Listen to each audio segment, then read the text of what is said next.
স্বাগত। আজকের বাংলাদেশে আপনাদের সঙ্গে আছে আমি খালেদ মহিউদ্দিন। ক্ষমতায় সমতা আনতে হলে নারী অধিকার প্রতিষ্ঠা জরুরি, এর জন্য রাষ্ট্রের পাশাপাশি সামাজিক দৃষ্টির ইতিবাচক বদল প্রয়োজন।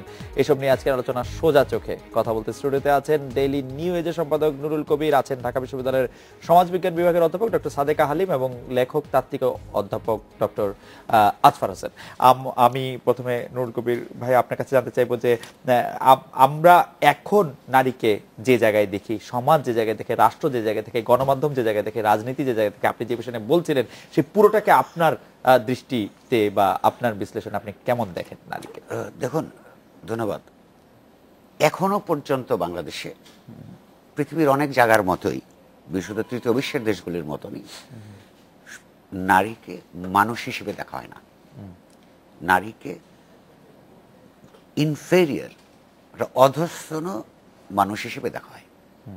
সেটা রাজনীতিতে বলুন, সমাজে বলুন, পরিবারের মধ্যে বলুন, এটা মানে সর্বত্রই। তাহলে আমরা যদি ধরুন মানুষকে আমরা কিভাবে ডিফাইন করবো, নানানভাবে, রাজনৈতিকভাবে করতে পারি, সাংস্কৃতিকভাবে করতে পারি, দার্শনিকভাবে করতে পারি। মানুষ, নারী হোক পুরুষ হোক, সভরেইন এন্টিটি কিনা, ব্যক্তি হিসেবে সার্বভৌম কিনা, এটা এক নম্বর কথা। আপনার প্রশ্নের উত্তরে আমাকে তাহলে প্রথমে বলতে হয় যে আমরা নারীকে এই সমাজে এখনো দেখি, আমাদের মধ্যে একজন আছেন নিশ্চয়ই কথা বলবেন, যে মানুষ হিসেবে স্বীকৃতি দেওয়া এবং বা স্বীকৃতি অর্জন করা এবং ইকুয়াল ট্রিটমেন্ট করার যে আকাঙ্ক্ষা, রাজনৈতিক আকাঙ্ক্ষা এই দেশের মানুষের আছে বা থাকবার কথা, সেটা বাস্তবায়ন হয় নাই। তার প্রধান কারণ রাজনৈতিক। কারণ এই ইকুয়ালিটির ধারণাটা, নারী পুরুষের ভেতরকার সমতার ধারণাটা রাজনৈতিক, অর্থনৈতিক এবং সাংস্কৃতিক অর্থে এটা প্রধানত রাজনৈতিক। রাজনীতি যদি অগণতান্ত্রিক হয়, রাষ্ট্র যদি অগণতান্ত্রিক হয়, রাষ্ট্রামনকে যদি পুঁজিতান্ত্রিক হয়, এগুলোর ভেতরে পুরুষতান্ত্রিকতা, যেটাকে আমরা বলি পেট্রিয়ার্কি, এটা একটা অন্তর্গত উপাদান। যদি একটা পুঁজিতান্ত্রিক সমাজে, যেমন এক সময় একটা বিতর্ক ছিল, কেউ কেউ বলতেন, এখন খুব শুনি না, যে নারীর অধিকার সমান করবার জন্য সমাজতন্ত্র আগে দরকার, সমাজতন্ত্র হলে ঠিক হয়ে যাবে। ইতিহাস নানানভাবে প্রমাণ করেছে যে না, সমাজতান্ত্রিক রাষ্ট্র বলে যেগুলিকে আমরা চিনতাম, 70 বছর 80 বছর অতিক্রান্ত হওয়ার পরেও সেখানে নারীর সার্বিক অর্থে যে অধস্তন অবস্থান পুরুষের, সেটা পরিবর্তন হয় নাই। ফলে তাত্ত্বিকরা এভাবেও বলে থাকেন যে এই নারীর যে সমস্যা, এটা সমাধান করার ক্ষেত্রে আপনি যদি রাষ্ট্রের রূপান্তরের দিক থেকে দেখেন, গণতান্ত্রিক আন্দোলন, সংগ্রাম এবং বিপ্লবের পর্যায়ে গণতান্ত্রিক রাষ্ট্রের মধ্যেই এটা আগে নিষ্পত্তি করতে হবে। কারণ গণতন্ত্রকে তাহলে আপনি কিভাবে ডিফাইন করবেন? যে যদি হয় গণতন্ত্রের এক নম্বর কথা সমতা, সেটা নারী পুরুষের যেমন সমতা, সেটা হচ্ছে এই জাতিতে সমতা, এই ধর্মের ওই ধর্মের বিশ্বাসীদের মধ্যকার সমতা, এই সমতার ধারণার সঙ্গে এই নারী মুক্তির, নারীর সমতাটা একেবারে ওতপ্রোতভাবে জড়িত। কিন্তু আমরা যেই সমাজ এবং রাজনীতির মধ্যে বসবাস করি, এই সমাজ এবং রাজনীতি মুখে যত কথাই বলুক না কেন, সমতার রাজনীতিতে বিশ্বাস করে। ফলে এই রাষ্ট্র গণতান্ত্রিক হয়ে ওঠে নাই। এই অবস্থার কারণেই আমাদের এখানে নারী সাধারণভাবে এখনো পর্যন্ত, যেটাকে আপনি বললেন যে মানুষ হয়ে ওঠেনি বা ওটার সুযোগ তৈরি করা হয়নি। অধ্যাপক সাদেকা হালিম, আপনি নুরুল কবির ভাইয়ের আলোচনা শুনলেন। আমি আপনার কাছে থেকে যেটা জানতে চাইছি যে এই পুরুষতান্ত্রিকতার দায় রাষ্ট্রের উপর বেশি বর্তায় না সমাজকেই রাষ্ট্র অনুসরণ করছে বলে আপনার মনে হয়? সমাজের চিত্রটাই রাষ্ট্রে একটা বড় আকারে ফুটে উঠছে বলে আপনার কাছে মনে হয়? আসলে দেখেন, যে পিতৃতান্ত্রিক যে ব্যবস্থার কথা বলছিলেন, হ্যাঁ, এবং আমরা মনে হয় এটা সবাই জানি, এটা মোটামুটি আসলে সার্বজনীন। আমি আজকে বাংলাদেশের নারী হিসাবে কথা বলছি, কিন্তু আমি যদি নিউ ইয়র্কের রাস্তায় হাঁটি, তাহলে আমি সেই পিতৃতন্ত্রের শিকার হব। তার মানে কিভাবে শিকার হচ্ছি? আমি সেখানকার রাষ্ট্র যেরকম আছে সেই রাষ্ট্র ব্যবস্থার মধ্যে দিয়েও শিকার হব, সমাজের মানুষের কাছ থেকেও শিকার হবো, সেখানকার পরিবারের মানুষের কাছ থেকেও হব। আরো বেশি আমি শিকার হবো এই কারণে যে আমি একজন কৃষ্ণাঙ্গ না, কিন্তু আমি একজন ব্রাউন উইমেন, সেই হিসাবেও আমি শিকার হবো অনেকগুলো পর্যায়ে। তো সেই কারণেই যে রাষ্ট্র সমাজকে করে না, সমাজ রাষ্ট্র করে আসলে, এটা তো সামাজিকরণের মাধ্যমেই হচ্ছে। আমরা জানি যে আমাদের সমাজের বিভিন্ন সময় আমরা বিভিন্ন পর্যায়ে বিবর্তনের মাধ্যমে সমাজ একটা জায়গায় চলে আসছে। নুরুল কবির পুঁজিবাদের সমাজের কথা সবসময় বলেন, উনি এটা ওনার খুবই প্রিয় একটা জায়গা কথা বলার, কিন্তু উনি সমাজের কথাও বলেছেন, এবং সেটা দেখবেন যে এখানে অনেকগুলো প্রভাব আসলে আছে। কিন্তু আমরা এটাও বলে থাকি যে আজকের দিনে যে আলোচনাটা বেশি হচ্ছে আন্তর্জাতিক নারী দিবসে, যদি আমি বাংলাদেশের নারীদের কথাই বেশি বলবো, যে আমরা কিন্তু সমতার লক্ষ্যে এগুচ্ছি। হয়তো সেই লক্ষ্যটা যে কাঠামোর মধ্যে যে আমি আগাচ্ছি, যে রাষ্ট্রীয় কাঠামো, সমাজ কাঠামো, পরিবার কাঠামো একেবারে যে খুব আগের মতো সংকীর্ণ অবস্থায় আছে, খুব রিজিড অবস্থায় আছে সেটা না, এবং সেই শিকলটা কিন্তু ভেঙেছে নারীরাই। আমি স্মরণ করতে চাই বেগম রোকেয়াকে, শামসুন্নাহার মাহমুদকে, আমি স্মরণ করতে চাই আমাদের বীর মুক্তিযোদ্ধা নারীদেরকে, যারা কিনা আমাদেরকে বাংলাদেশে এমন একটি অবস্থানে নিয়ে এসেছে যে কারণে আমরা এই শিকলগুলো ছিঁড়তে পারছি, আমরা ভাঙতে পারছি, এবং সেই ভাঙার মাধ্যমেই কিন্তু আমি পিতৃতন্ত্রকে চ্যালেঞ্জ করছি। আজকে মাননীয় প্রধানমন্ত্রী তার ভাষণে বলেছেন যে উনি যখন 96-তে ক্ষমতায় এসে একেবারে যে জায়গাগুলি একেবারে ট্রেডিশনাল না, নন ট্রেডিশনাল জায়গা, পুলিশ, সেনাবাহিনী বা ডিসি করা বা এসপি করা নারীদেরকে, সেই সব জায়গায় কিন্তু ওনারই মানে দলীয়ভাবে উনি বিরোধিতার শিকার হয়েছেন। আপা আপনার কাছে এটা কি মনে হয় উনি আপা এটা আপনার কাছে কেমন মনে হয়, উনি চাপ দিয়ে শুধু নারী করতে হবে এটি বলে করা, আর একজন নারীর যোগ্যতার বলে আশা? কিন্তু আমি কিন্তু মাননীয় প্রধানমন্ত্রীকে শুনে মনে হলো যে উনি এক ধরনের জোর করে করেছেন। না, জোরও করতে হয়। ধরেন আমি কিন্তু এগুচ্ছি, আমার মেরিট আছে, সবকিছু আছে। আপনি দেখেন যে বাংলাদেশে এখন অনেকগুলো নারী অনেক বিশ্ববিদ্যালয়ের উপাচার্যের পদ অলংকৃত করেছেন। তারা কি আপনার এই 45 বছর কেন অপেক্ষা করতে হলো? তারা তো আগেই হতে পারতো। নারীরা তো সব জায়গায় অবদান রাখছে, যেটা নুরুল কবির বলেছেন একেবারেই সত্য, যে আমরা যে অবদান রাখছি সেই অবদানটা কিন্তু আমরা অদৃশ্য করে রাখছে আমাদেরই পিতৃতান্ত্রিক ব্যবস্থা এবং সমাজ কাঠামো, রাষ্ট্র কাঠামো কৌশলে, যেটার মধ্যে সবাই চাচ্ছে যে পুরুষরাই ডমিনেট করবে। আমি এই কৌশলের প্রসঙ্গে আসি, তার আগে অধ্যাপক আজফর হোসেন আপনাকে শুনতে চাইবো যে একই বিষয়ে যে এই যে পুরুষতান্ত্রিকতার দায় আপনি কাকে দিবেন, রাষ্ট্রকে, সমাজকে? পুরুষতান্ত্রিকতার দায়ের কথা বলতে গেলে আসলে পুরো নারী প্রশ্নের কথাটাই সামনে আনা দরকার, এবং সাধারণত নারী প্রশ্নকে খণ্ডিতভাবে দেখা হয় বলে আমার বিবেক ধারণা। এবং আমি যখন নারী প্রশ্নের কথা বলছি, সেক্ষেত্রে এটাও বলতে হবে যে নারী প্রশ্ন কেবলমাত্র নারী অধিকার প্রতিষ্ঠার প্রশ্ন নয়, নারী প্রশ্ন কেবলমাত্র বাল্য বিবাহ রোধ করার বিষয় নয়, নারী প্রশ্ন তার চেয়েও বড়, যদিও এই বিষয়গুলো অত্যন্ত গুরুত্বপূর্ণ। অর্থাৎ নারী প্রশ্ন তাহলে কি হচ্ছে? নারী প্রশ্নকে আমি দেখি বহুমাত্রিক অসম ক্ষমতা সম্পর্কের সমগ্রের প্রশ্ন, সেটি হচ্ছে নারী প্রশ্ন। অর্থাৎ নারী প্রশ্ন হচ্ছে কাঠামোগত প্রশ্ন, বা নারী প্রশ্ন হচ্ছে একই সঙ্গে রাজনৈতিক, যে কথা কবির এর মধ্যেই বলেছেন এবং সাদিকাও সেই কথাই বলেছেন, এবং নারী প্রশ্ন হচ্ছে একই সঙ্গে আবার রাজনৈতিক, অর্থনৈতিক এবং সাংস্কৃতিক প্রশ্ন। এভাবে বহুমাত্রিক অসম ক্ষমতার সম্পর্কের সমগ্রকে যদি আমরা বিবেচনায় রাখি, তাহলে জেন্ডার প্রশ্নের সঙ্গে শ্রেণী প্রশ্ন, বর্ণ প্রশ্ন, সংখ্যালঘু জাতির প্রশ্ন, প্রান্তিক জনগোষ্ঠীর প্রশ্ন, লেসবিয়ান, গে, ট্রান্সজেন্ডার এদের প্রশ্ন যুক্ত হতে থাকে। কিন্তু আমাদের আলোচনায় কিন্তু এই সমগ্রের ধারণাটা উপেক্ষিত থাকে, এবং এই খণ্ডিত থাকে বলেই কালো নারীবাদী তাত্ত্বিক অড্রে লর্ড এবং ফিলিপাইনি নারীবাদী চিন্তাবিদ ডেলিয়া আগুইলার বলেছিলেন যে নারী প্রশ্নের ছাড়া পুঁজিতন্ত্র কিভাবে কাজ করে এর আলোচনা, সাম্রাজ্যবাদ বা উপনিবেশবাদ কিভাবে কাজ করে এর আলোচনা, অথবা বর্ণবাদ কিভাবে কাজ করে এর আলোচনা অসম্পূর্ণ থেকে যায়। আবার পুঁজিবাদের আলোচনা ছাড়া, সাম্রাজ্যবাদের আলোচনা ছাড়া বা বর্ণবাদের আলোচনা ছাড়া নারী প্রশ্ন আবার অসম্পূর্ণ থেকে যায়। যেহেতু খণ্ডিতভাবে প্রশ্নটাকে দেখা হয়, এবং আমাদের কিন্তু বাংলাদেশের নারী প্রশ্নকে দুর্দান্তভাবে খণ্ডিত দেখার একটা রেওয়াজ আছে। এতে লাভবান হয় কারা? এতে লাভবান হয় ক্ষমতাসীনরাই, যে ক্ষমতাসীনরা পুরুষ। আচ্ছা, আমি জনাব নুরুল কবির আপনার কাছে আজকে মাননীয় প্রধানমন্ত্রী শেখ হাসিনা যেটি বলেছেন সেই প্রসঙ্গে আসি, যে উনি বলেছেন যে ধর্মের নামে নারীকে আটকে রাখা যাবে না। তিনি নানা ইতিহাস ঐতিহ্য সামনে এনে এই কথা বলছেন, কিন্তু আবার ধর্মকে আশ্রয় করেই অনেকেই বলছেন যে নারীকে কি কি করতে হবে বা কি কি করতে হবে না। এই বয়ানটি আপনি আসলে দেখুন, এইখানে ধর্মের দিক থেকে বা যে কোনো ধর্ম এক ধরনের যদি দর্শন হিসেবে আমরা দেখি, জীবন দর্শন হিসেবে, সমস্ত ধর্মের ভেতরে উত্থানের একটা ইতিহাস আছে, এবং নির্দিষ্ট অঞ্চলে তার উত্থান এবং পরবর্তীকালে আরো তার সম্প্রসারণ, সেগুলোর ইতিহাসের দিক থেকে যদি আমরা কোন ধর্মের, যদি পার্টিকুলার ধর্মের কথা ধরুন, এই অঞ্চলে ইসলামের কথা যদি বলুন, ইসলাম কিন্তু ধর্মকে একটা ছোট্ট উদাহরণ দেই। যখন সম্পত্তির অধিকার দিয়েছিল, সেই সম্পত্তির অধিকার সমান ছিল না। কিন্তু ইসলাম যেই সময় সম্পত্তির অধিকার দিয়েছিল এবং সম্পদের যে ডেফিনেশন আছে, যে আপনি আপনার যেটুকু আছে আপনার দখলে আছে এবং এটা আপনি কেনা বেচা করতে পারবেন, ট্রান্সফার করতে পারার ক্ষমতা সহজে অধিকার দিয়েছিল, এইটা কিন্তু ইউরোপে এমনকি ফ্রান্সে এইটা মাত্র 200 বছর আগে দিয়েছে। তার প্রায় 1200 বছর আগে ইসলাম এটা দিয়েছে। ফলে ইসলামে এক ধরনের সমতার ধারণা নারী পুরুষের মধ্যে আছে। সেখানে আমরা লক্ষ্য করি যেটা এর সঙ্গে আবার আরেকটা জড়িত, সমাজের মধ্যে যে জেন্ডার ডিভিশন অফ লেবার বলে যেটাকে,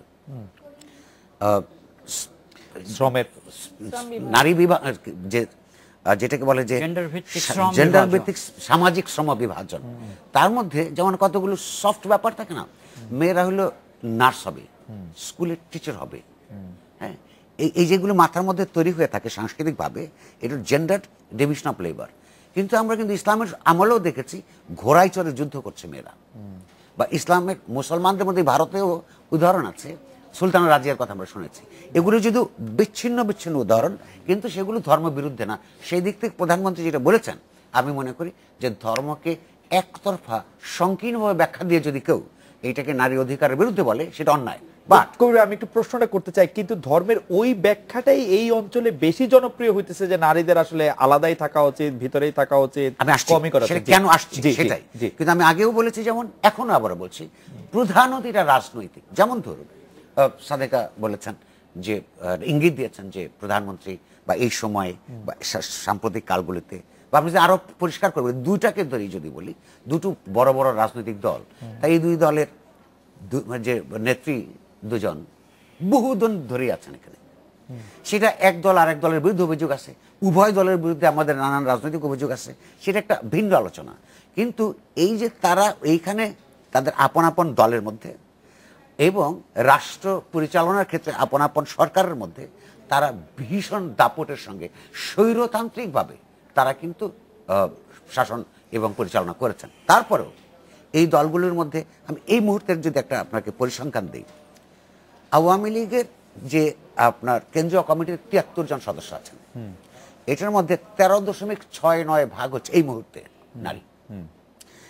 বিএনপিতে আপনার 300 সদস্য আছে কেন্দ্রীয় কমিটিতে, তার মধ্যে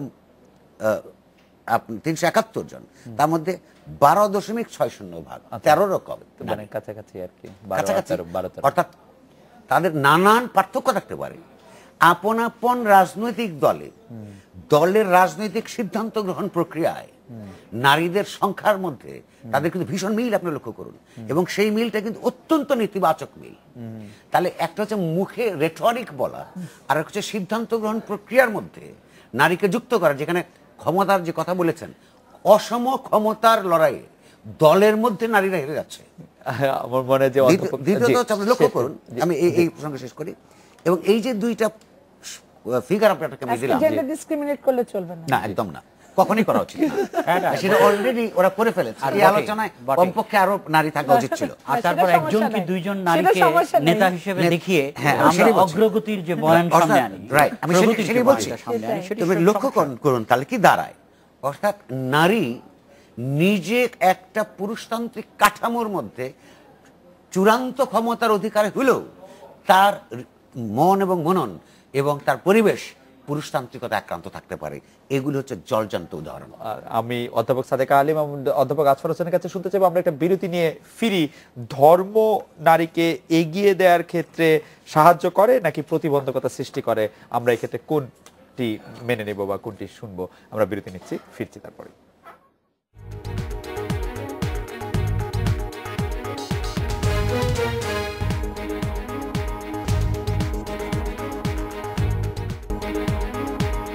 ফিরে এলাম। আজকে বাংলাদেশে অধ্যাপক সাদেকা হালিম জনাব নুরুল কবির অনেকগুলি বিষয় সামনে এনেছেন। আমি শুধু জানতে চাইছিলাম যে ধর্মের নামে নারীকে আটকে রাখা যাবে না, যে প্রধানমন্ত্রী বলছেন, সে আবার একটা এন্টিথিসিস আমরা পাচ্ছি যে ধর্মের কারণেই আসলে নারীকে আটকে থাকতে হচ্ছে। দেখেন, অনেক কারণে আসলে নারীকে মানে আমি বলবো অনেক প্রতিবন্ধকতা সৃষ্টি করা হচ্ছে। ধর্ম একটা ফ্যাক্টর এখানে, এবং বাংলাদেশে এখন ধর্ম নিয়ে বেশি আলোচনা হচ্ছে অনেকগুলো কারণেই। আমরা জানি যে আমাদের এই গত 2-3 বছরের মধ্যে বেশ কিছু ঘটনা ঘটে গেছে ধর্মভিত্তিক দল বলে যারা নিজেদেরকে দাবি করে, যেমন হেফাজত ইসলাম। আপনি জানেন 2013-তে তারা 13 দফা দাবি দিয়েছে, যেখানে তারা বলেছে যে জাতীয় নারী নীতি না, সেটা ইসলাম বিরোধী বলেছে তারা, এবং সেটাকে অবশ্যই কনডেম করা হয়েছে। সেখানে তারা আমাদেরকে প্রথমে তেঁতুল বলেছে, গোলাপ বলেছে, ইত্যাদি বলে আমাদেরকে সিম্বলিক্যালি নারীদেরকে তুলনা করেছে। কিন্তু আমার পয়েন্টটা হচ্ছে এখানে কি, যে আলোচনা আমরা করছি যে বাংলাদেশে রিলিজিয়াসলি আমরা খুবই হোমোজিনিয়াস, আমরা সবাই ইসলাম ধর্ম পালন করি, অন্যান্য ধর্ম অত্যন্ত মানে অল্প সংখ্যক মানুষ আছে। কিন্তু ধর্মটাকে আপনি দেখবেন যে আমাদের মধ্যে তৃতীয় বিশ্বের রাষ্ট্রগুলোতে ধর্মটাকে নারীদের বিরুদ্ধে একটা কৌশলে ব্যবহার করা হয়, এবং সেটা ব্যবহার করা হয় কিন্তু ক্ষমতায় পৌঁছানোর জন্য। হেফাজতের মূল লক্ষ্যটা কি, বর্ণনা ইসলামে যারা যে সকল ধর্মগুলা কট্টরপন্থী দল, বিনয়ের সাথে আমি বলতে চাই সব ধর্মভিত্তিক দলগুলো অবশ্যই নারীদের বিরুদ্ধে না, যারা কট্টর তারা কিন্তু এইটাকে ধর্মটাকে ব্যবহার করে কৌশলে রাষ্ট্রযন্ত্রটাকে দখল করা যায় কিনা ইত্যাদি, তাদের যে লক্ষ্যগুলো আছে হিডেন, সেগুলো যদি নারীকে সেটা আপনি হেফাজত ইসলামের ক্ষেত্রে যেরকম বললেন, একই কথা কি আমি আওয়ামী লীগ বিএনপির ক্ষেত্রে বলতে পারি না? আওয়ামী লীগ বিএনপি কিভাবে নারীকে ব্যবহার করছে? আওয়ামী লীগ বিএনপি তো অনেকবার, আমি আওয়ামী লীগের কথা যদি বলি, যে আওয়ামী লীগ অনেকবার প্রতিশ্রুতি দিয়েছিল যে তারা একটা নারী নীতি করবে যেখানে সমতার ভিত্তিতে, এবং সেই নারী নীতি করার ক্ষেত্রে তারা ধমক খেয়ে পরে আবার সেখানে আসি। আপনি আওয়ামী লীগ আর বিএনপি কে একই ভাবে নারীদের, না আওয়ামী লীগ আর বিএনপি আমি বড় দুটি দলকে আমি তুলনা করব না, কারণ আমি এখানে আওয়ামী লীগ বিএনপি কে তুলনা করতে বলতে চাই যে আপনি 96 তে কিন্তু প্রথমে নারীরা নির্বাচনের সুযোগ পেয়েছে, যদিও সেখানে তারা আপনার 3টি আসন সীমিত রাখা হয়েছে ইউনিয়ন পরিষদে, কিন্তু নারীর বিরুদ্ধে নারী আপনার ইলেকশনে আসছে, এবং পরবর্তীতে আমি নারী হলে তো এটা আমার খুব অপমানের লাগতো। না এটাই আমি এখানে আসি, এইটাই হচ্ছে বিষয় যে আমরা এখনো কোটার মধ্যে আছি, তাই না? হ্যাঁ, আপনি দেখেন আমি পার্লামেন্টের 50টি আসন সংরক্ষিত, আপনার পাবলিক সার্ভিস কমিশনে 10% সংরক্ষিত, সেখানে প্রতিবন্ধীরাও আছেন, আপনার আদিবাসীরা আছেন, দলিতরা আছেন, বিভিন্ন জায়গায় নারীরাও এখন কোটায় পর্যায়ে আছে। কিন্তু কেন আছে? আপনি যদি একটা পিরামিড করেন, সেই পিরামিডের খুব উপরের জায়গায় কিন্তু নারীদের সংখ্যা অনেক কম। আজকে ডেটা আছে যে দেশের উচ্চ পদে মাত্র প্রায় 14% নারী আছে, তার মানে বাকি সবাই পুরুষ। এখন এইটাকে আমরা বলি, নারীবাদী তাত্ত্বিক আমরা বলি যে এটা হচ্ছে আপনার পজিটিভ ডিসক্রিমিনেশন, হ্যাঁ, অ্যাফার্মেটিভ অ্যাকশন। এটাকে যদি আপনি নিচু করে দেখেন সেটা হবে না।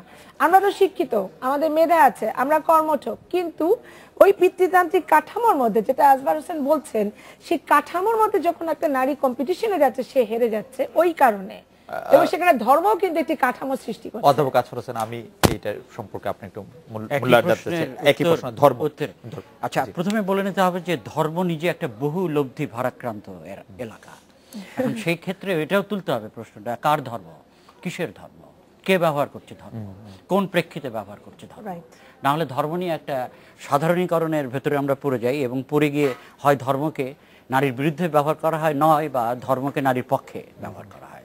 তবে আমি এই ক্ষেত্রে ধর্ম প্রসঙ্গে রাজনৈতিক সংস্কৃতির প্রশ্নটা ওঠাতে চাই, এবং বলতে চাই যে বাংলাদেশ 1971 সালের পর থেকে যে পৃথক রাষ্ট্রিক সত্তা হিসেবে বাংলাদেশকে পাওয়ার পর আজ থেকে, সেই সময় থেকে আজ পর্যন্ত যে রাজনৈতিক সংস্কৃতি গড়ে উঠেছে, সেই রাজনৈতিক সংস্কৃতির চেহারাটাকে আমি এইভাবে সাধারণত চরিত্রায়িত করে থাকি, যে রাজনীতির সামরিকীকরণ ঘটেছে এক সময়, এবং সামরিক বাহিনীর রাজনীতিকীকরণ ঘটেছে, রাজনীতির আমলাতন্ত্রায়ন ঘটেছে, এবং আমলাতন্ত্রের রাজনীতিকীকরণ ঘটেছে, এবং রাজনীতিতে ধর্মের ব্যবহার ঘটেছে, এবং ধর্মের রাজনীতিকীকরণ হয়েছে। এবং আমি বলতে চাই যে এমন কোনো রাজনৈতিক পার্টি নাই ক্ষমতায় যাওয়ার জন্য বা ভোট পাওয়ার জন্য কোনো না কোনোভাবে ধর্মকে ব্যবহার করেছে। সুতরাং এই ক্ষেত্রে ধর্মের ব্যবহারটাকেও আমি রাজনৈতিক প্রশ্ন হিসেবে তুলতে চাই, এবং এই ধর্মের ব্যবহারটাকে এমনভাবে করা হয় যে যাতে যখন সুযোগ হয় তখন বলা হয় যে নারীদের এই করা উচিত, আবার যখন সুযোগ হয় তখন বলা যায় না, ধর্মের মধ্যেও কিন্তু নারীবাদী উপাদান রয়েছে।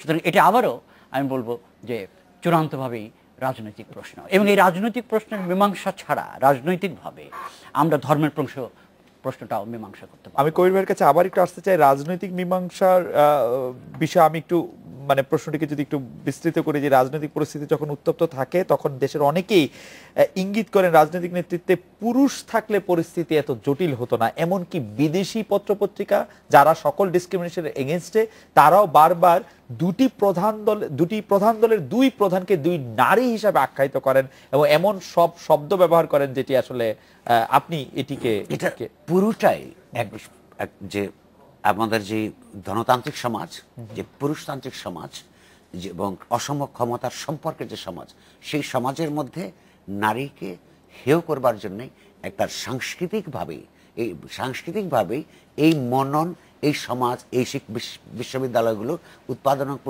করেছে। তারা এইভাবে দেখতে পছন্দ করে। ধরুন, যেই সমস্ত রাজনৈতিক দলের নেতৃত্বে পুরুষ নাই, তারা যখন মারামারি করে কিংবা পার্টি ভাঙে, তখন কি ওই দুইটা পুরুষের নামে কেউ বলে যে এই দুইটা পুরুষ ছিল বলে? পুরুষ না থেকে যে নারী থাকতো। পশ্চিমা বিশ্বের পত্রিকা যে লিখছে, তারা কি সবাই হিলারি ক্লিনটনকে সমভাবে দেখছে? সেটা আমার মনে রেফারেন্সে আনা উচিত। তার মানে হচ্ছে যে এইটা যে এইভাবে দেখবার যে ভঙ্গি, এই ভঙ্গিটা নিজেই পুরুষতান্ত্রিক। যেই পুরুষতান্ত্রিকতা আসলে এই যে বিদ্যমান ব্যবস্থার মধ্যে আমরা থাকি, আবারও সাংস্কৃতিক, রাজনৈতিক এবং দার্শনিক যে অবস্থার মধ্যে থাকি, সে গোটা ব্যবস্থাটাই পুরুষতান্ত্রিক। ফলে এইটাকে যে রাজনৈতিকভাবে সমাধানের প্রশ্নটির কারণে আমি প্রথমে বলেছিলাম, আপনি গণতন্ত্রকে কিভাবে সংজ্ঞায়িত করবেন, ডিফাইন করবেন, সমাজ এবং রাষ্ট্রের এবং পরিবারের গণতন্ত্রায়নটা কত গুরুত্বপূর্ণ এবং সেটা যে একটা রাজনৈতিক ব্যাপার, যতক্ষণ পর্যন্ত না কথিত গণতান্ত্রিক রাজনীতি নারী পুরুষের, হিন্দু মুসলমানের, এই বা বাঙালি অবাঙালির অধিক সদস্যদেরকে থিওরিটিক্যালি প্রথমে সমান হিসেবে চিহ্নিত করবার তাত্ত্বিক যোগ্যতা, বুদ্ধিবৃত্তিক যোগ্যতা, দার্শনিক যোগ্যতা অর্জন না করবে, ততক্ষণ পর্যন্ত গণতন্ত্রের সংগ্রামটা সফলভাবে শুরু হয় নাই বলেই আমাদেরকে মনে করতে হবে। এটা কামিয়াব হওয়া তো দূরের কথা। কবির ভাই, আমাদের একজন দর্শক একটি প্রশ্ন করেছেন, তার নামটি নেই, সেজন্য আমি নামটি বলতে পারছি না। তিনি আপনাকে প্রশ্ন করেছেন এরকম যে আপনি আওয়ামী লীগ এবং বিএনপিতে কতজন নারী আসলে প্রতিনিধিত্ব করছেন মূল নেতৃত্বে, তার একটি প্রশ্ন তুলেছিলেন। তিনি প্রশ্ন করতে চান যে আমরা যে সাংবাদিকদের যে সিনিয়র সাংবাদিকদের যে প্রতিনিধিত্বশীল প্রতিষ্ঠান এখন দারুণভাবে সক্রিয় সম্পাদক পরিষদ দেখি, তার মধ্যে নারী কতজন? তিনি আপনাকে প্রশ্ন করতে চান, আপনি যে নিউ এজ নামে একটি প্রধান পত্রিকা সম্পাদক, তার মধ্যে নারী আসলে অত্যন্ত ন্যায্য প্রশ্ন এবং খুবই গুরুত্বপূর্ণ প্রশ্ন। আচ্ছা, তবে প্রথমে তথ্য ঠিক করি। ওটা মেন্স ক্লাব হয়ে গেছে সম্পাদকদের। এবং একটা তথ্য আমার কাছে আছে, সেটা হচ্ছে যে যদি আমরা ভেতরে যারা আছে তাদের কথা বিবেচনা না করেও কভারেজের কথা বলি, তাহলে এটা সাম্প্রতিক জরিপ অনুসারে মাত্র 10%। আচ্ছা, তো সেই ক্ষেত্রে নারী তো প্রান্তে একদম। এক নম্বর হচ্ছে সম্পাদক পরিষদ, উনি একটা ঠিক বলেছেন, একটা ঠিক বলেননি। উনি বলেছেন যে খুব সক্রিয় একটা সংগঠন, এটার মতো নিষ্ক্রিয় কোন সংগঠন এই মুহূর্তে নাই। দ্বিতীয়ত হচ্ছে যে এটা একেবারে নিরঙ্কুশ পুরুষ প্রতিনিধিত্বশীল একটা সংগঠন। এই সংগঠনগুলি কিভাবে গড়ে ওঠে, এটা সম্পাদক পরিষদ হিসেবে এটা পরিষদের দায় না। পরিষদ সিদ্ধান্ত গ্রহণ করতে পারবে না যে ওই কাগজের একজন নারী সম্পাদক নেওয়া হোক। ওটা হলো ওই প্রতিষ্ঠানের মধ্যে, ওই মালিকানার মধ্যে যারা সম্পাদক নিয়োগ করেন তাদের এটা সমিতি। এটা 1 নম্বর। 2 নম্বর, তাহলে আমরা ওই ইউনিটগুলিতে চলে আসি। এখন ওই ইউনিটগুলিতে ধরুন সাংবাদিকতার মধ্যে নারীর সংখ্যা অত্যন্ত কম। প্রশ্নটা হচ্ছে যে, এবং তার কতগুলি বিস্ফল থাকবে। প্রশ্নটা হচ্ছে যে কাগজগুলির পলিসি কি? পলিসি হচ্ছে এটাকে যেমন অন্য সমস্ত ক্ষেত্রে যেরকম এখানেও এরকম। তো সেই ক্ষেত্রে, এবং সাংবাদিকতা অত্যন্ত ঝুঁকির পেশা। অনেক মেয়েকে আমি সাংবাদিকতা উৎসাহী হতে দেখেছি আমার এত বছরে, কিন্তু তার পরিবার থেকে বাধা আসে। কিংবা আমাকেও কখনো কখনো, আমি সত্য কথা বলি আপনাকে, এটা একেবারে সরল স্বীকারোক্তি, আমাকে একবার আমার 3 বা 4 জন মহিলা কলিগ এসেছিল, যারা বলছেন যে আমাদেরকে সন্ধ্যার পরে ছেলেদেরকে যে সমস্ত কাজে পাঠান, আমাদেরকে সেই সমস্ত কাজে পাঠান না কেন? এই অভিযোগ এবং তাদের যে উষ্মা, এটা 100% সত্য। আমি উত্তরে বলেছি এবং এখনো বলছি যে এটা অত্যন্ত ন্যায্য অধিকার এবং আমি খুব খুশি হব যদি আমরা পাঠাতে পারি। কিন্তু আমার অফিসের থেকে বেরোয়ার পর আপনার এই অফিসের ভিতরে যে সাংস্কৃতিক পরিবেশ আছে, সেইটা যদি এফডিসির সামনেও থাকতো। তবে আমি এখানে একমত না আপনার সাথে, কারণ পাঠাতে হবে। আপনার দ্বিমত একটু জানান। আমরা একটা বিরতি নিতে হবে। আপনি শুধু কাইন্ডলি আমাদের দর্শকদের আরেকটা প্রশ্ন এই মাত্র ল্যান্ড করলো। তিনি বলতে চাইছেন শিক্ষক বিশ্ববিদ্যালয়, আপনি যে বিশ্ববিদ্যালয়ে পড়াচ্ছেন সেই বিশ্ববিদ্যালয়ের শিক্ষকদের মধ্যে কতজন নারী?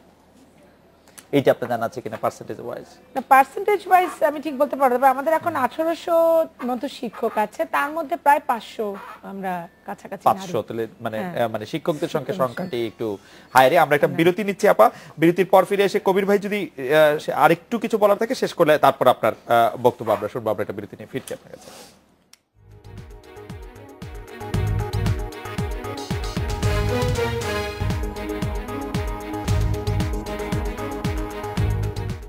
ফিরে এলাম আজকে বাংলাদেশে। জনাব নুরুল কবির, আপনি বলছিলেন যে আরো সাংবাদিক বেশি থাকার দরকার।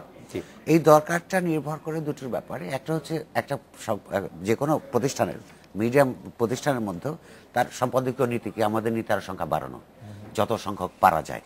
আবার এটা সামাজিক বাস্তবতার কারণে আমরা পরিবারগুলোর থেকেও কিছু বাধার সম্মুখীন সমাজের থেকেও পাই। কারণ একটা মেয়ে এবং ছেলে একই সঙ্গে যদি রিপোর্টার হয় তাহলে কিন্তু মেয়েটা অন্যান্য কারণে পিছিয়ে পড়ে যদি অ্যাফার্মেটিভ অ্যাকশন না থাকে। সেটা হচ্ছে যে কতগুলো সময় সমাজের কিছু কিছু ব্যাপারে তাদেরকে পাঠানো ঝুঁকিপূর্ণ, কারণ নিউজের কর্তৃপক্ষ সমতার দৃষ্টিতে দেখলো সমাজ কিংবা গুন্ডারা ফেমিনিস্ট হয়ে ওঠে নাই এখনো। এটা একটা বড় সমস্যা, সেটা একটা মনে রাখাও কর্তব্যের মধ্যে পড়ে। আর ছোট আরেকটা কথা বলতে চাই, 500 ঢাকা বিশ্ববিদ্যালয়ের শিক্ষক আছেন, এইটা দেখে এমনি আপাতত কিন্তু আপাতত মনটা প্রাণটা ভরে যেতে পারে, কিন্তু ভুলে যাবেন না আমি প্রথমে একটা জেন্ডার ডিভিশন অফ লেবারের কথা বলেছিলাম। এই দেশে এখনো পর্যন্ত নারীকে শিক্ষকতার পেশা নিরাপদ এইভাবে মনে করা হয়। যদিও তারা তাদের যোগ্যতা সম্পর্কে তারা অন্য কিছু, কিন্তু অন্য কোন কোন পেশায় এই সমস্ত পুরুষের সমান যোগ্যতা নিয়েও এই 550 কোন একটা পেশায় একসাথে যেতে পারতেন কিনা আমার সন্দেহ আছে বর্তমান কাঠামোয়। সাদেকা আপা, আপনি বলছিলেন যে আরো পাঠাতে হবে। আমি যেটা মনে করি, দেখেন আপনি আমাদের রেডিমেড গার্মেন্টস সেক্টরের দিকে তাকান, এখানে তো 85%ই নারী শ্রমিক, এবং তারা যখন প্রথমে আসতে শুরু করলো, আমি এটাও শুনেছি এলিট শ্রেণীর পুরুষ লোকদের কাছে এবং নারীদের কাছে যে আমরা মর্নিং ওয়াক করতে পারছি না, আমরা হাঁটতে পারছি না, এই মেয়েগুলো টিফিন বক্স নিয়ে সকালবেলা ঝাঁকে ঝাঁকে যাচ্ছে, এটা দেখতে ভালো লাগছে না, বাসায় আমি কোনো কাজের মানুষ পাচ্ছি না, ডোমেস্টিক হেল্প পাচ্ছি না। এই যে মানুষ কাঠামো, আমি শুধু পুরুষদেরকে দায়ী করব না, আমরা নারী পুরুষ উভয় কিন্তু এটা একটা সামাজিক সমস্যা, এটার মধ্যে ঢুকে গেছি। আর একটা বিষয় হচ্ছে যে ফিয়ার ফ্যাক্টর। এই যে আমি আপনার অফিস থেকে বের হওয়ার পরে অন্ধকারে আমি যাব হেঁটে হেঁটে, আমার মতো একটা নারীও কিন্তু আমি বলবো যে আপনি একটা গাড়ি দেন, নাহলে একটা মানুষ দেন আমার সাথে। ফিয়ার ফ্যাক্টরটা কেন? কেননা আমার সমাজ এখনো তৈরি হয়নি, কিন্তু তৈরি ধীরে ধীরে হচ্ছে। আপনি এটাও খেয়াল করবেন যে যখন একটা নারী ধর্ষণের শিকার হচ্ছে, সব পুরুষ মিলে তো ওখানে নেমে যায়নি, খুবই ঘনিষ্ঠ ব্যক্তির কাছ থেকে সে ধর্ষণের শিকার হয় বেশিরভাগ ক্ষেত্রেই, এবং যারা আপনার দেখছে সাক্ষী সাবুত তারা কিন্তু দিচ্ছে। এখন কিন্তু সেই সামাজিক রাজনৈতিক পট ইনসিগনিফিকেন্টলি হলেও পরিবর্তন হচ্ছে, এবং কেন হচ্ছে সেটা হচ্ছে যে আমাদের মতো আপনাদের মতো অনেকে মিলে আমরা একসাথে কাজ করছি দেখে আমি মনে করি যে এই পরিবর্তনটা আসছে। সেই জন্য আমি বলবো যে আমাদের মধ্যে যে এই যে ধর্মের যে ব্যাখ্যা বা অপব্যাখ্যাটা নিয়ে আসা, বা ধর্মকে নিয়ে যেটা নুরুল কবির বারবার বলছে যে আমরা জেন্ডার ডিভিশন অফ লেবার করি, এটা শুধু ধর্ম না, এটা আমাকে সমাজ শিখিয়ে দিচ্ছে যে চা বানাবে নারী, পুরুষ চাটা খাবে। কিন্তু এখন আমরা টেলিভিশনে মিডিয়াতে অ্যাডগুলো কি দেখছে, রিভার্স, সে ফিরত আসছে, পুরুষ তাকে মাছ ভাজি করে রাঁধুনি মশলা দিয়ে খাওয়াচ্ছে।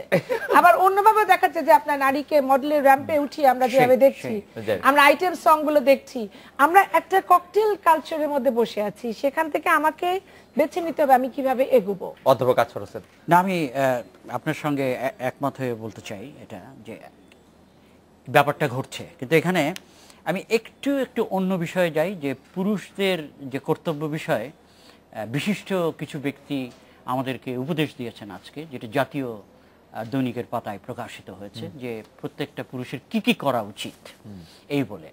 এবং আমি লক্ষ্য করলাম দুটো বাক্য, প্রথম দুটো বাক্যই কিন্তু আমাদেরকে বলে দেয় যে আমরা কোন ধরনের সংস্কৃতির মধ্যে আছি। পুরুষতান্ত্রিক সংস্কৃতি তো বটেই। প্রথম বাক্যটা হচ্ছে যে আন্তর্জাতিক নারী দিবসে আমরা লিঙ্গ সমতা ও নারীর ক্ষমতায়নে বাংলাদেশের অগ্রগতি পর্যালোচনা করেছি। তার মানে আপনি লক্ষ্য করেন আন্তর্জাতিক নারী দিবসে পর্যালোচনা করেছেন, অন্য কোনো দিবসে না, আন্তর্জাতিক নারী দিবসে। এটা সার্বক্ষণিক কাজ নয়। দ্বিতীয় বাক্য একইভাবে বলে দেয় আমরা কোন জায়গায় আছি। আমাদের পর্যালোচনা থেকে নারী দিবস, আন্তর্জাতিক নারী দিবসে পর্যালোচনা করেছে, এবং আমাদের পর্যালোচনা থেকে আমরা বিশ্বাস করি লিঙ্গ সমতা ও নারীর ক্ষমতায়নে বাংলাদেশের অগ্রগতি উল্লেখযোগ্য। আমার একটা কবিতার পংক্তি আমার মনে পড়েছে, আমার প্রিয় ক্যারিবীয় কবি সাদিকা ডেরেক ওয়ালকট নাম। কবিতার লাইনটা হচ্ছে progress is histories dirty joke. অর্থাৎ হচ্ছে যে এই যে আমরা অগ্রগতি বলছি, এটা হচ্ছে ইতিহাসের একটা অশ্লীল তামাশা। এবং আমাদের দেশের ক্ষেত্রে যদি বলি, হ্যাঁ কিছু ক্ষেত্রে কিছু অগ্রগতি হয়েছে, এটা বলা যায়, কিন্তু এত উল্লেখযোগ্য যে এখনো আমাদের প্রতি 21 মিনিটে একটা মেয়ে ধর্ষিত হচ্ছেন। এখনো আমাদের 77% নারী কোনো না কোনোভাবে নির্যাতিত হচ্ছেন। এখনো মানে স্বামী যে তার স্ত্রীকে রেপ করে, এটা এখনো চলছে। যতক্ষণ এখনো যারা ধর্ষিত হয়েছেন তাদেরকে ধরে, যারা ধর্ষণকারীদের ধরে বিচার হয়নি। এখনো আমাদের বিচার ব্যবস্থা, আমাদের আমলাতন্ত্র, আমাদের পুলিশ, আমাদের মিলিটারি সমস্ত কিছু দুর্দান্তভাবে পুরুষতান্ত্রিক। এবং সেখানে যখন অগ্রগতির বয়ান আমাদের বিশিষ্ট লোক আমাদের শোনাতে চান, তখন কি অবস্থাটা দাঁড়ায় যে আমরা সমস্যাটাকে খুব সিরিয়াসলি শনাক্ত করতে চাচ্ছি না। এবং আরেকটা জিনিস এখানে বলে রাখা দরকার যে বিশিষ্ট ব্যক্তিগণ পরিবারের উপর গুরুত্ব দিয়েছে বিশেষ করে, কিন্তু মতাদর্শ, হ্যাঁ, এবং একটু কিছু ক্ষেত্রে প্রতিষ্ঠান এসছে, কিন্তু 4টা এলাকায় সাধারণত মতাদর্শিক আধিপত্য পুনরুৎপাদিত হয়, সৃষ্টি হয় নিদেন পক্ষে 4টা এলাকায়। এবং এটা পরস্পর সম্পর্কিত। একটা হচ্ছে পরিবার, অবশ্যই পরিবার গুরুত্বপূর্ণ, তার সঙ্গে আছে প্রতিষ্ঠান, গণমাধ্যম এবং রাষ্ট্র। আমাদের বিশিষ্ট ব্যক্তিগণ যারা শাসক শ্রেণীর সাথে সম্পর্কিত, তারা পরিবারের কথা বলেছেন বেশ, প্রতিষ্ঠানের কথা একটু বলেছেন তাদের উপদেশে, গণমাধ্যমের কথা তেমন বলেনি। যে আমাদের যে শক্তিশালী গণমাধ্যম, তার মধ্যে গণতান্ত্রিক চর্চা আছে, এটা পুরুষতান্ত্রিক না। আমি আগেই বলেছি যে 10% কাভারেজ শুধুমাত্র দেয়া হয় নারীদের ক্ষেত্রে, এবং সব ক্ষেত্রে সাইলেন্ট আছে যে বিষয়, সেটা হচ্ছে চতুর্থ রাষ্ট্র। এটাই বলে দেয় যে আমরা কোন জায়গায় আছি। আমরা আরেকটি বিরতি নিচ্ছি কবির ভাই। আমি যখন ফিরে আসবো তখন আপনার কাছে সহ আমাদের আজকে আমাদের অধ্যাপক সাদেক আহলিম, অধ্যাপক আসফার হোসেনের কাছেও জানতে চাইবো যে লেখালেখি প্রসঙ্গে, মত প্রকাশের প্রসঙ্গে, নারীর অগ্রগতির জন্য, নারীর অধিকার প্রতিষ্ঠার জন্য বেগম রোকেয়া যে ধরনের লেখালেখি করেছিলেন, এবং আমরা দেখেছিলাম যে আজকে থেকে 100 বছর আগে সমাজ যেটিকে মেনে নিয়েছিল, চর্চা করছিল, এখনকার কেউ তা লিখলে আমাদের রাষ্ট্র সমাজ তা কতটা সহ্য করবে, তাকে কতটা প্রোটেকশন দিবে, তা আপনাদের কাছ থেকে জানতে চাইবো। আমরা একটা বিরতি নিয়ে ফিরছি আপনাদের কাছে।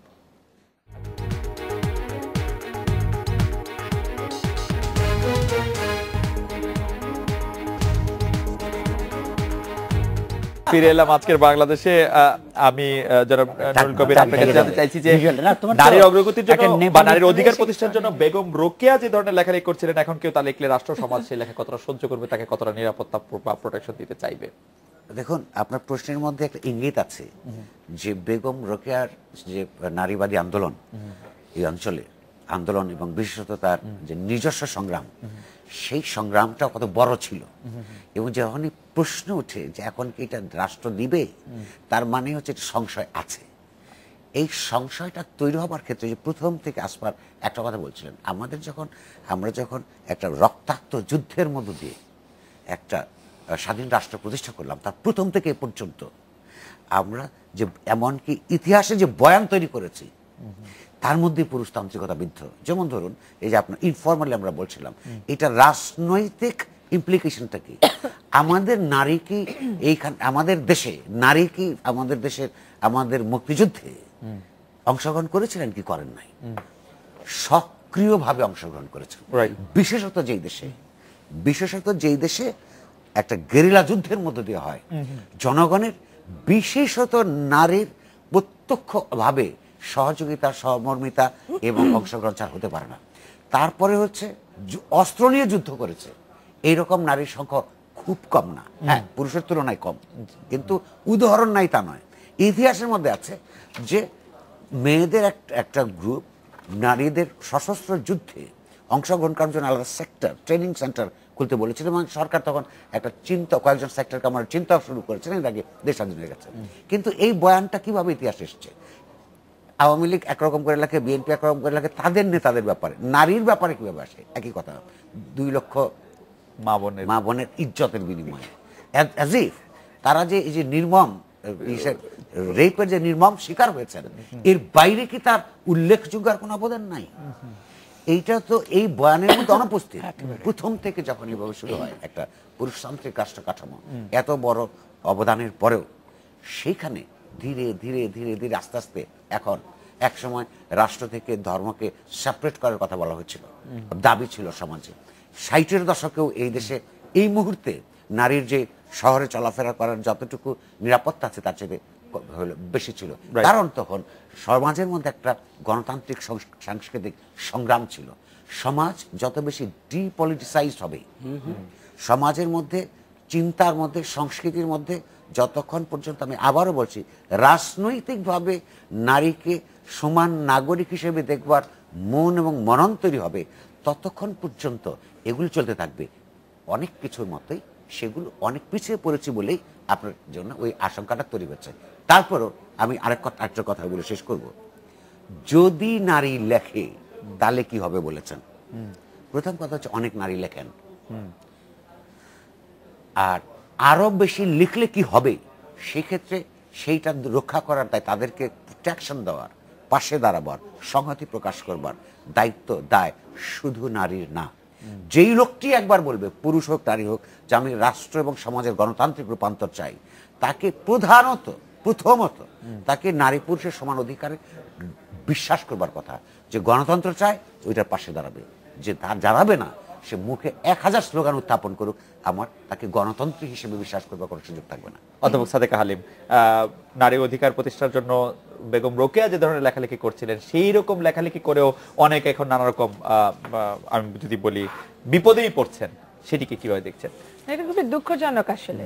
যখন বেগম রোকেয়া লিখে গেছেন সুলতানাস ড্রিম, মতিচুর, এবং উনি বলেছেন যে আমরা যেন চুরি না পড়ি, মল না পড়ি, এগুলো পড়লে, মল পড়লে কত দূর একটা নারী হেঁটে গেল সেটা শোনা যাচ্ছে, চুরি একটা বেরি, এই যে সিম্বলিক্যালি উনি যে বাধার কথাগুলো বলে গেছেন, সেগুলো যে এখন কিন্তু নারীরা লিখছেন, যেটা নুরুল কবির বললেন, অবশ্যই লিখছেন, অনেকে দেশের বাইরে চলে যেতে বাধ্য হয়েছে, তাদের পিতামাতা তাদেরকে সরিয়ে দিচ্ছে, বা দেশের ভিতরে তারা এক জায়গা থেকে এক জায়গায় পালিয়ে পালিয়ে বেড়াচ্ছে। সেই জন্য আমার যে প্রশ্ন, আমরা অনেক সময় বলি যে ধর্ম নিয়ে আমরা লিখছি, সে নারী পুরুষ যেই লিখি না কেন, আমরা একজনের অনুভূতিকে আঘাত করছি।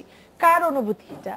হ্যাঁ, এই যে একটা দাবি তুলছে রাজনৈতিক দলগুলি, আমার মনে হয় যে এই জায়গাটা আসলেই আমাদের প্রশ্ন করা উচিত। তবে একটা জায়গায় আমি ফেরত যেতে চাই, যে 2 লক্ষ নারী যে ধর্ষণের শিকার হয়েছে, যাদের মানে ইজ্জতকে লুণ্ঠন করা হচ্ছে, কিন্তু সেই সময়ও কিন্তু তাদেরই পুরুষ ভাই বা স্বামী বা বাবা তাদেরকে কিন্তু আশ্রয় দেয়নি। কথা হচ্ছে যুদ্ধে তাদের অংশগ্রহণটা কিভাবে ছিল। যুদ্ধ মানে না যে আমি গেরিলা যুদ্ধে নামলাম, আমি অস্ত্র নিলাম, এটাও তো একটা যুদ্ধ ছিল। সেটার স্বীকার করতে, রিকগনিশন দিতে কিন্তু সেই যখন 96-তে হাসিনা সরকার আসছেন, তখনই তারা কিন্তু তারামন বিবিকে খুঁজে পেলেন, তারা বেগম, তাও আবার গবেষকরাই পেয়েছেন খুঁজে, তখন তারা সরকারের দৃষ্টি আকর্ষণ করেছে। আর একটা বিষয় যেটা ধর্মের কথা বলা হচ্ছে, যেটা আসবার হোসেন বলেছেন, যে সামরিকরণ যখন হয়েছে বাংলাদেশে, সেই সময় ধর্মের যে প্রভাবটা, আপনি জানেন যে 72-এর কনস্টিটিউশন থেকে আমরা সরে গেছি, ইসলাম হবে রাষ্ট্র ধর্ম, এগুলো যদি আমি শুধুমাত্র তাত্ত্বিকভাবে দেখি তাহলে আমি ভুল করব। এইটা নারীর ক্ষমতায়নের সাথে অনেকভাবে সম্পৃক্ত। আজ অধ্যাপক আছর হোসেন, আমাদের 30 সেকেন্ড সময় আছে, আপনি মাত্র 30 সেকেন্ড। জি, মাত্র 30 সেকেন্ডে এটা শেষ হয়ে যাবে আমাদের অনুষ্ঠান। 30 সেকেন্ডে আমি একটা ছোট্ট উত্তর দিই, একটা কবিতা দিয়ে। কবিতাটা লিখেছে মার্থা ভিয়ানোভা, এবং তিনি হচ্ছেন কালো নারীবাদী কবি, এবং সেই কবিতায় একটা উত্তর আছে যে কি করা যেতে পারে, এবং বেগম রোকেয়া সম্পর্কিত কিছু বিষয় এর মধ্যে আছে। তো বলছেন তিনি, বচনে বসনে বিজ্ঞাপনে, বিপণনের সাবানের রকমারি ঝকমারিতে, কিংবা কোকা কোলা পেপসির ফুসে ওঠা ফেনায় ফেনায়, দেহ বিকনোর দালালদের তকমায় তকমায়, জব্বাপরা মুরব্বীদের শাস্ত্রে শাস্ত্রে, ভণ্ডামির পিঠে পিঠে আমরা দেখি শ্রমবিদ্ধ নারী, গুলিবিদ্ধ নারী, এমনকি তোমাদের উপমা রূপক বিদ্ধ নারী। আর ওই দেবদূতের গান পান করে এখন মশগুল হরেক রকম কর্তা। কিন্তু শস্যের দানায় দানায় নারী, খেতে মাঠে মিলে কারখানায় নারী, একেবারে বাড়ির ভেতরে নারী, তোমাদের সন্তানের পাতে নারী, উন্নয়ন বিশারদের বানোয়াট পরিসংখ্যানে নারী, শাসনতন্ত্রের মার্জিনে নারী, প্লেটো অ্যারিস্টটল ডেকার্ট ফ্রয়েডের পাদটিকায় নারী, আবার জেগে ওঠা ভোরের ফেটে পড়া রক্তলাল আলোতে নারী, কিংবা রাস্তায় ঝরা টকটকে গোলাপের মতো অঢেল রক্তে নারী, বিস্ফোরকের মতো টকবক করা আগুন ধরা ভাষণে ভাষণে নারী, নারী নারী নারী নারী মারছে নারী। এই পরিচিত ইতিহাসেই নারীদের মুছে ফেলা সব আখ্যানকে আবারও আগ্নেয়গিরির বানাবার এই লড়াইয়ে আমরা আছি নারী ও পুরুষ। অধ্যাপক আছর হোসেন, অধ্যাপক সাদেকা হালিম এবং জনাব নুরুল কবির, আপনাদের অনেক ধন্যবাদ দিয়েছিল। আজকে বাংলাদেশে দেখা হচ্ছে আগামীকাল এই সময়। শুভরাত্রি।